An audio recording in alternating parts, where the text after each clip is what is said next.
Shalom. Call Allah Yahweh by Yahweh Shai by Hashem Kodash.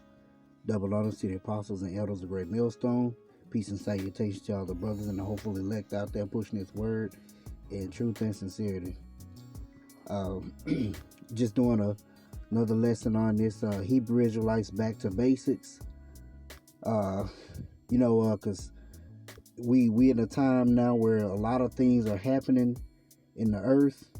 A lot of different prophecies are coming to pass, and a lot of different things are taking place, and we still got those those younger brethren coming in who don't really know the basics. So I'm just doing this lesson out there for you. Because it's always good to know the basics and be able to build on that. So one of the first things that you kind of get into is the dietary laws when you first come into this truth, because it's one of the first things that you can do is cut off those abominable foods and watch the things that you eat, have a better diet, because it's actually conducive to your health. It helps you, live a better and healthier life, although all the foods that we eat are really defiled. But if you eat what the Most High had deemed clean and good for you to eat, and with prayer and supplication, and doing your best, that's all you can do. Is be obedient unto the Most High, Yahweh Hashem Yahweh Shai, and just eat clean, eat the things that He deemed clean for you to eat. So I want to just go into hit a few of those scriptures on the dietary law, and go into what's clean, what's unclean, what's an abomination unto you, and also some of the things that different people in the world or even the Christians will use to justify eating anything that they want to. So here you go. Starting in the Leviticus, the 11th chapter, starting at verse 1. It says, "And the Most High spake unto Moses and to Aaron, saying unto them, Speak unto the children of Israel, saying, These are the beasts which ye shall eat among all the beasts that are on the earth. Whatsoever parteth the hoof, and is cloven-footed, and cheweth the cud among the beasts, that ye shall eat." So, if it parted the hoof and cheweth the clove, if it have that split hoof or hoof that you see on those beasts, and it cheweth the cud, that's pretty much like the grass or whatever that they chew on. They're clean. Nevertheless, these shall ye not eat of them that cheweth the cud, or of them that divide the hoof.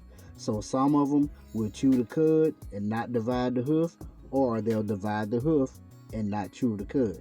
But it says, as the camel, so camels are unclean, because he cheweth the cud but divideth not the hoof, he is unclean unto you. And the coney, because he cheweth the cud but divideth not the hoof, he is unclean unto you.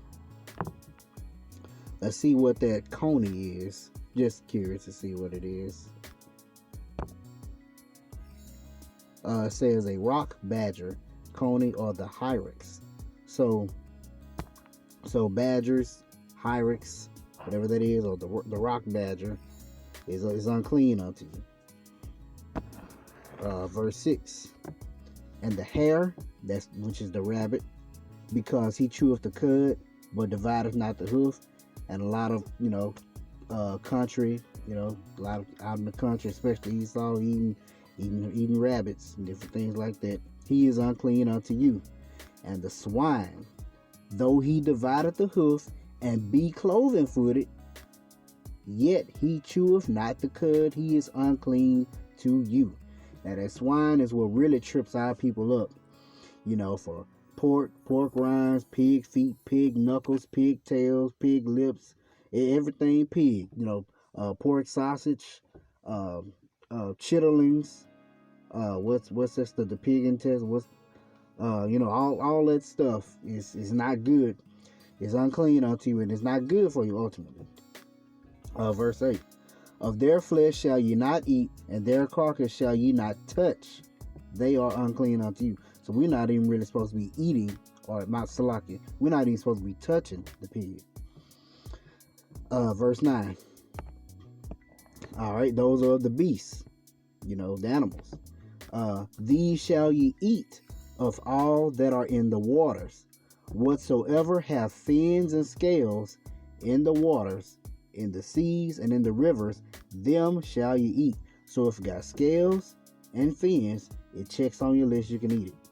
And all that have not fins and scales in the seas and in the rivers, of all that move in the waters, and of the living thing which is in the waters, shall be an abomination unto you. So if it don't have scales or fins, it's an abomination to you. Don't eat it. So catfish don't have scales. It might have fins, but it don't have scales. Catfish is unclean. Especially down here in the south, catfish, crawfish, shrimp, lobster, crab, mussels, oysters, clams, whatever, all of that, unclean unto you. Don't eat it. Not good. It's an abomination. Don't do it. Now, like I said, you can have salmon, cod, halibut. There are a lot of perch, red snapper. What's that other one? It was another one that I like. One of my favorite. Buffalo fish is good. It's one of my favorite ones, but I can't think of the name of it right now. Shoot, it escaped my mind, but it's another trout. That's it. That's a real good one too. But like I said, it's a lot of clean fish out there, and it's a lot of clean meats out there that you could eat. Such as lamb, curry goat, chicken, beef, which once again, I must reiterate that, because you'll have those, the vegan community or the vegetarian, they go through all this and they put them through all that. This is all ground. All our food is ultimately defiled, even from the fruits and vegetables. You eating GMO fruits, mixed seeds, all that different stuff, pesticides. Ultimately, all of it is defiled. But you eat clean to the best of your abilities. So I want to go back, starting at verse 13. And these are they which shall have an abomination among the fowls, the birds. They shall not be eaten, they are an abomination. The eagle, the ossifish, the osprey, the vulture, the kite after its kind, which is a falcon, vultures, turkey vultures, the raven after his kind. And when it says after his kind, all those that are in that particular family line. And as a matter of fact, the eagle, ostrich, osprey, vultures, ravens, kites, owls, nighthawks, cuckoo, all that they are actually birds of prey, and the little owl, the cormorant, and the great owl, and the swan, and the pelican, the gear eagle. So don't eat swans and pelicans. And the stork, the heron after her kind, and the lapwing and the bat. It lists bats in here, so can't be eating bat droppings, because there's some food that we eating bat shit, which is crazy as hell. Verse 20. All fowls that creep going upon all four shall be an abomination unto you. So frogs, frog legs, alligators, anything that goes on his belly, like you said, on all fours, that's not good. Gators, what's the armadillo, rodents, rats, mice, all those things. No, they're not good for you. Yet, verse 21, yet these may ye eat of every flying, creeping thing that goeth upon all fours, that have legs above their feet, to to leap withal upon the earth. Even these of them ye may eat. The locusts are clean, and all locusts do is literally eat crops. That's all they do. After his kind, the bald locust after his kind, the beetle after his kind, the grasshopper after his kind. But all other flying, creeping things, mosquitoes, can't be eating mosquitoes, can't be mosquito hawks, you know, all those things. It's real simple, But all other flying, creeping things which have 4 feet shall be an abomination unto you, and for these ye shall be unclean. Whosoever touches the carcass of them shall be unclean until even. And whosoever beareth aught of the carcass of them shall wash his clothes until the even. So those are pretty much your there's a few more. Let's see. Verse 26. The carcasses of every beast which divideth the hoof, and is not cloven footed, nor cheweth the cud, are unclean unto you. Every one that toucheth them shall be unclean. And whatsoever goeth upon its paws, among all manner of beasts, they go on all fours. These are unclean unto you. Bears, don't eat them. Don't be eating bears. Whoso toucheth their carcass shall be unclean unto the even. And that's the dead body. And he that beareth the carcass of them shall wash his clothes and be unclean until the even. They are unclean unto you. These also shall be unclean unto you among the creeping things that creep upon earth. The weasel, don't be eating weasels. The mouse, I said that earlier. The tortoises and turtles, all that. So don't be eating turtle soup. Turtle soup is a no-no after his kind. And the ferret and the chameleon and the lizard and the snail and the mole, these are unclean to you among all that creep. Whosoever doeth touch them when they be dead shall be unclean until the even. And upon whatsoever any of them when they are dead doeth fall, it shall be unclean, whether it be any vessel of wood, raiment, skin, or sack, whatsoever vessel it be, wherein any work is done, it must be put into the water, and shall be unclean unto even, so it shall be cleansed. So that's going into all those things in which they deem clean and unclean.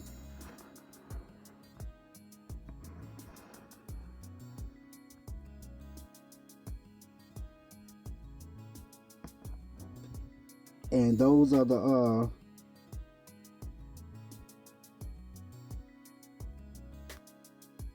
verse 46. This is the law of the beast and of the fowl and of every living creature that moveth in the waters, and of every creature that creepeth upon the earth, to make a difference between unclean and the clean, and between the beasts that may be eaten and the beasts that may not be eaten. There you go. That's the law on it. Is stated again in the book of Deuteronomy, chapter 14.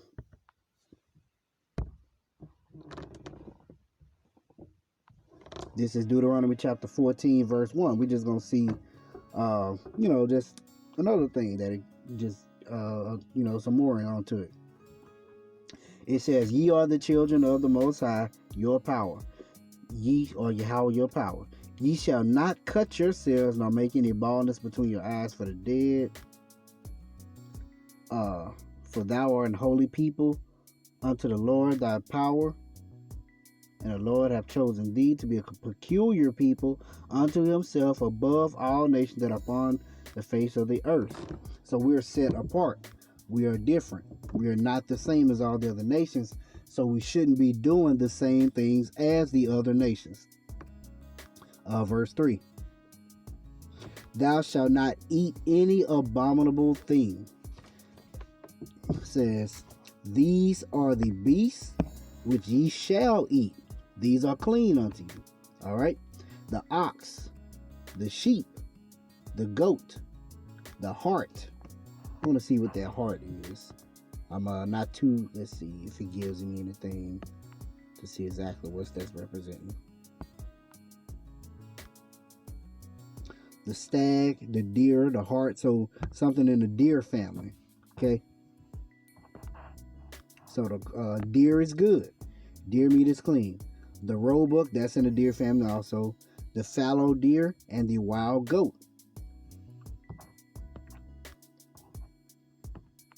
Let me see what that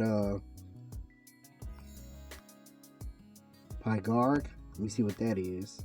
A clean animal, pygard, a kind of antelope or gazelle. Perhaps a mountain goat, perhaps an extinct animal. Exact meaning unknown. So we're gonna go with the antelope or gazelle, in that particular family. Either way, divide the hoof and chew up the cud, The wild ox, the what is it? The camels, a mountain sheep, a mountain goat, a gazelle, meaning uncertain. But either we know that's clean. That's clean unto you. Verse 6. And every beast that parteth the hoof and cleaveth the cleft into two claws and cheweth the cud among the beasts, that ye shall eat. Nevertheless, these ye shall not eat of them that chew the cud, or of them that divide the cloven hoof, as the camel, the hare, the coney, for they chew the cud, but divideth not the hoof, therefore they are unclean unto you. And the swine, there it goes again, because it divideth the hoof, yet cheweth not the cud, it is unclean unto you. Ye shall not eat of their flesh, nor touch their dead carcass. Like I said, the carcass is a dead body. These shall ye eat of all that are in the waters, all that have fins and scales, and whatsoever have not fins and scales ye may not eat, it is unclean unto you. Of all clean birds ye shall eat, but these are they which ye shall not eat: the eagle, osprey, the glade, the kite, the vulture after his kind, and every raven, owl, nighthawk, the cuckow, the hawk after his kind, the little owl, the great owl, the swan, the pelican, the gear eagle, the cormorant, the stork, the heron after his kind, the lapwing, and the bat. Okay, that's listing the same ones like you did in Leviticus. You're just reiterating it. And every creeper thing that flieth, it is unclean unto you, they shall not be eaten. But of all the clean fowls ye may eat. Ye should not eat anything that dieth of itself.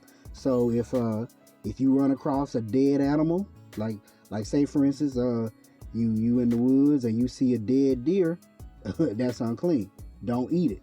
It says, ye shall not eat anything that dieth of itself. Thou shalt give it unto the stranger that is in thy gates, that he may eat it.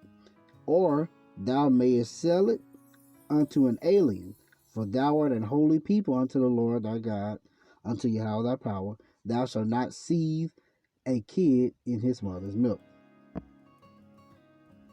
But yeah, so if any animal that dies that you run across that's dead already, that's not for you to eat. That's unclean for you. You can give it to someone, a stranger of another nation, but we don't eat those. All right. Let's see. I want to get into some of the rebuttals of why they kind of go into why we should be able to eat anything we want to eat. Here's one thing that they use is in Matthew chapter 15, where they say it's not what goes into the body that defiles a man, but that which cometh out. All right, we're going to read it and break that on down. It says, then came Yahushua, scribes and Pharisees, which were of Jerusalem, saying, why do disciples transgress what?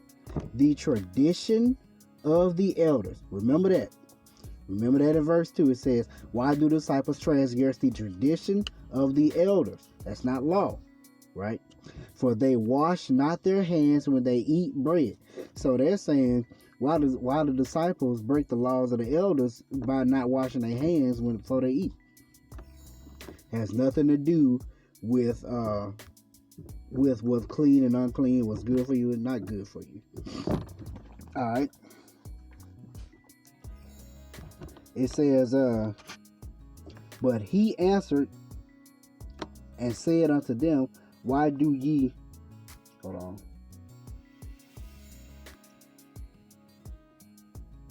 It says, but he answered unto them and said, why do ye also transgress the commandment of the Most High by your tradition? For the Most High commanded, saying, honor thy father and mother, and he that curseth father or mother, let him die the death. But ye say, whosoever shall say to his father or his mother, it is a gift, by whatsoever thou mightest be profited by me, and honor not his father or his mother, he shall be free. Thus have ye made the commandment of the Most High of none effect by your tradition.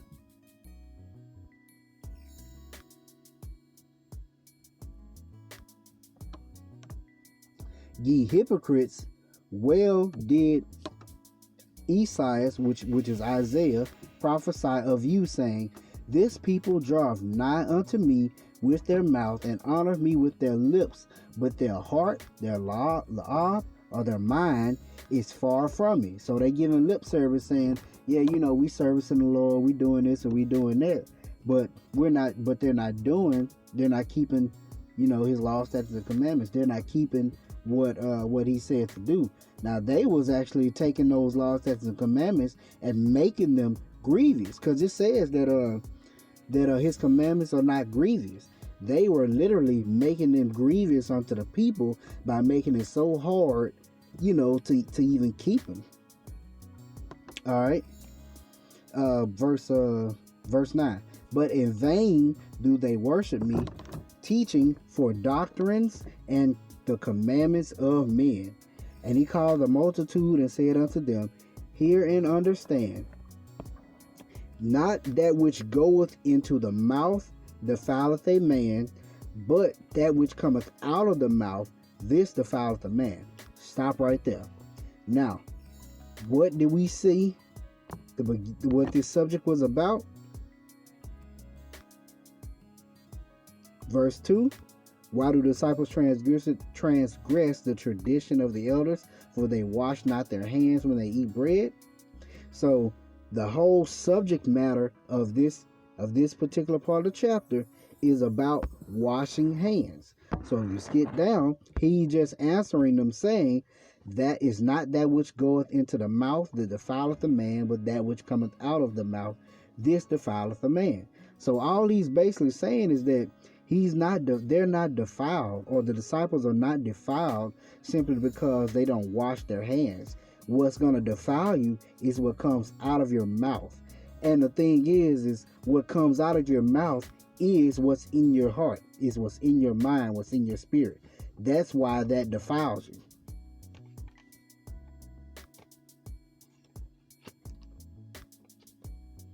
Let's see. Verse 12. Then came his disciples and said unto him, where we at? Knowest thou that the Pharisees were offended after they heard this saying? But he answered and said, every plant which my Father have not planted shall be rooted up. Let them alone.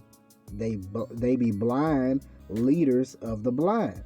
He telling them, hey man, they blinds leading the blind. And if the blind lead the blind, both shall fall into the ditch. So he's saying, hey, they don't know what they talking about. They don't know. Their leaders don't know, and the people don't know. So they all gonna fall into the ditch. So let them alone. Don't even worry about them. Then answered Peter and said unto him, declare unto us this parable. So he want to know, hey, can you, explain what you meant by this? And Yahushua said, are ye also without understanding? Like, you don't understand neither? Then he says, do not ye yet understand that whatsoever entereth in at the mouth goeth into the belly, and is cast out into the draught, meaning his poop. But those things which proceed out of the mouth cometh forth from the heart, and they defile the man. That which cometh out of your mouth, that's what's really in you. That's how you really feel. That's what you really believe. That's what's in your heart. That's what's in your mind. That's what's in your la'ab. That's what he means. That's what defiles you. For out of the heart proceed evil thoughts, murders, adulteries, fornications, thefts, false witnesses, blasphemies. These are the things which defile a man. But to eat with unwashen hands defileth not a man. That's all this chapter was talking about. That's when it say does not go into the mouth that defile a man, but what comes out is talking about eating with unwashen hands. That's it. And this is very true in verse 19, where it says, for out of the heart proceeded evil thoughts, murders, adulteries, fornications, thefts, false witnesses, and blasphemies. Because where does sin start? Sin starts in the mind before it manifested through the flesh. It all starts in your mind. You start thinking about it. Like, perfect example, I just say my brother's wife. If say my brother bring his wife around, and I'm like, man, she looking kind of good or whatever. Then the next time I see her, damn, she looking real good. Hey, it's starting, that adultery starting in the mind. Then the next time she come around, I'm extra friendly with her. I'm talking to her now. I'm trying to strike up conversations with her. Next time she come around, I'm making sure I got on my cologne, looking fresh or whatever. All that craziness. It starts in the mind before it's manifest in the flesh. That's all he's saying. So that's why what comes out of the belly, or what proceedeth out of your heart, is what's going to defile you. Like I said, these are the things that which defile a man, but to eat with unwashen hands defileth not a man. That's all this chapter was talking about. So that which goes into the mouth doesn't defile you, man. It's talking about eating with unwashen hands. That's it. All right. The other one is Peter's vision in Acts chapter 10. Let's see. All right. So in Peter's vision, we're going to go with that because actually it was really just talking about Cornelius. And just to clear this air, just to be standing firm on it, Cornelius is an Israelite. Simple as that. It really shouldn't be no debate on that. Here we go. Acts chapter 10, starting at verse 1. Says, there was a certain man in Caesarea called Cornelius, a centurion of the band called the Italian band. Now he was a warrior. He's a man of war. He fought in the army he basically fought in the Italian army, a particular band or a particular sect of the army of Italy. That's it. That's all it was. That does not say that he's not an Israelite, anything like that. All it gave was just his occupation. That simple. That's it. Verse 2, a devout man. And whether you realize that, only an Israelite can be a devout man. And one that feareth the Most High with all his house, which gave much alms to the people and prayed to the Most High always. That's an Israelite. Only an Israelite will do that. Wholeheartedly and sincerely, only an Israelite is going to do that. Only an Israelite is going to give alms to the Most High and pray to him always and fear him. That's only what the Israelite is going to do. Verse 3.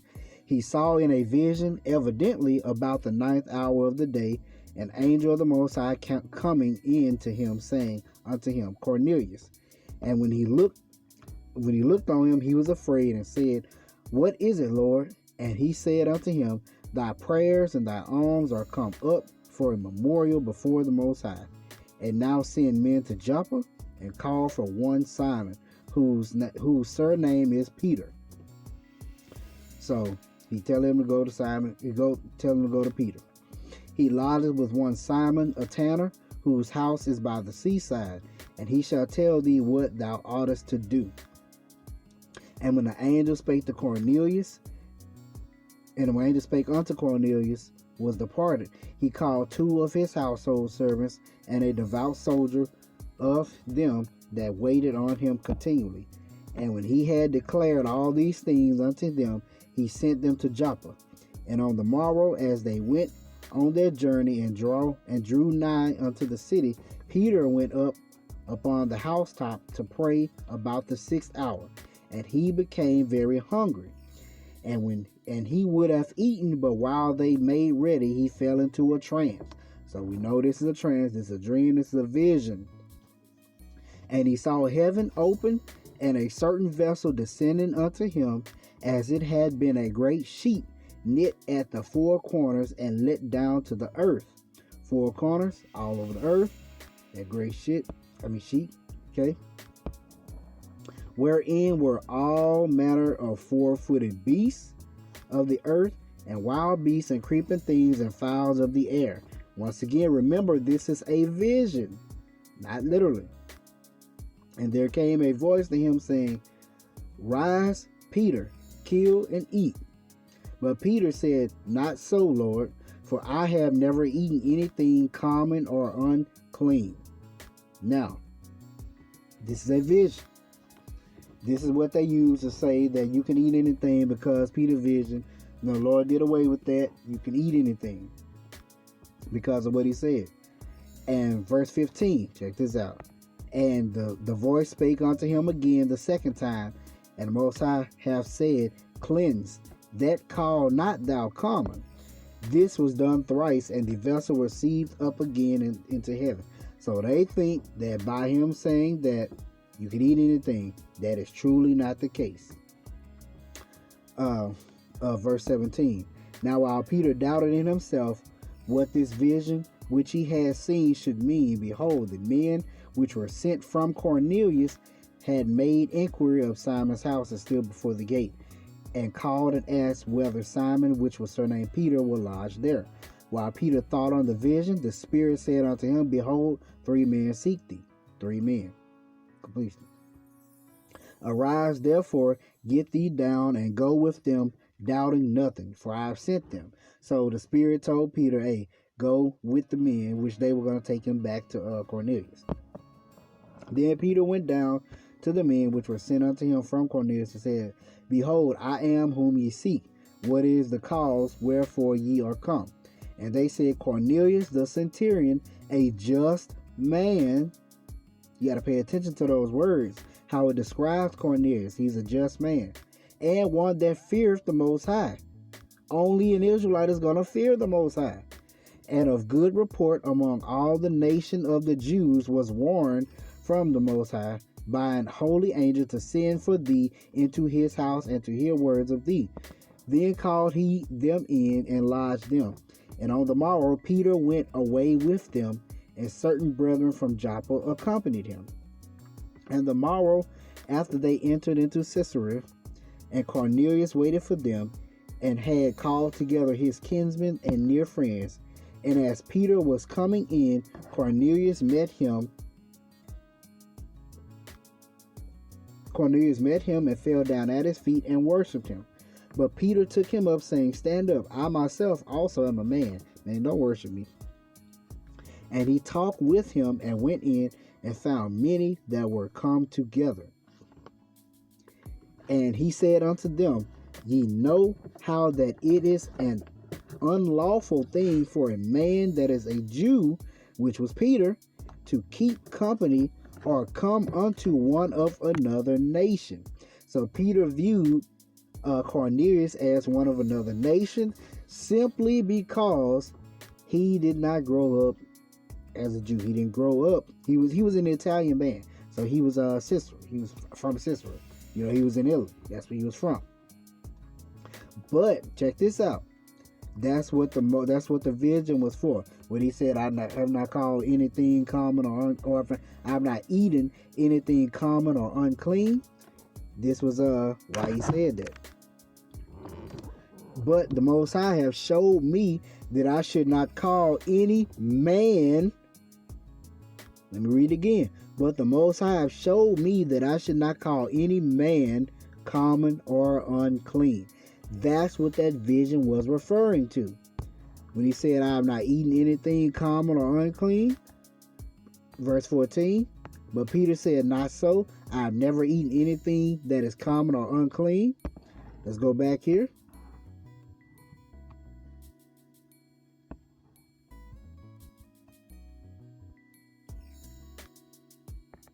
Verse 28. And he said unto them, ye know how that is an unlawful thing for a man that is a Jew to keep company or come unto one of another nation. But the Most High have showed me that I should not call any man, once again, common or unclean. That's literally all that it was referring to. That's it. It's just that simple. You know, it's not so deep. All you literally have to do is read on down a couple scriptures, and you got the breakdown of it. It's right there. You know? So once again, those laws are still in place. Especially the dietary laws, they are still in place. And ultimately, they are for your benefit. These laws, statutes, and commandments in which the Most High has given us, they are for our benefit. You know? The Most High doesn't need the laws. He doesn't need them. We need them. We need them for ordinances. We need them, for our direction. He has an order for the way he does things. This is Matthew chapter 5, starting at verse 17. Think not that I am come to destroy the law or the prophets. I am not come to destroy, but to fulfill. So, that's another thing. People say that when Yahushua came, or when Jesus came, he fulfilled the law. All he did was, when he said he fulfilled the law, he kept it perfect. Something that we were not able to do. The law, we weren't able to keep the law perfect. That's why he came. That's why Yahushua came. Because he was able to keep the law perfect. Verse 18. For verily I say unto you, till heaven and earth pass, one jot or one tittle shall in no wise pass from the law till all be fulfilled. What that sound like? The heaven still here, the earth still here, going in its rotations, going through day and night, through its seasons and its cycles. It hasn't passed. So obviously the laws are still in place, and all hasn't been fulfilled. We still have certain prophecies that are still ready to be fulfilled. The laws are still in place. There's no way around that. And then also I want to get this too. For those who say, oh, well, you could just pray over your food and everything will be okay. You can pray over this pork chop sandwich. You can pray over pork chops. You can pray over this crawfish, crab, shrimp, lobster, all that stuff. This is Job 14:4. Who can bring a clean thing out of an unclean? Not one. You can't make something unclean clean.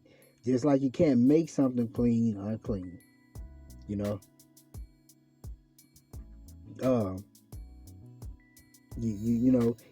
the Most High deemed it as clean, it's clean.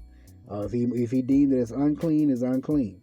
You can't do that. No matter how much you wash, like for instance, no matter how much you wash it off, no matter how much you clean it, none of that, it will not be unclean. It will still be unclean no matter what. So the dietary laws, they're still in place. They're there for your benefit. They're there for your health. They're also there for obedience. Because like I said, that's when you're first coming into this truth. That's one of the first things that you can really cut off is those unclean and abominable foods. So Hope you're edified. Shalom.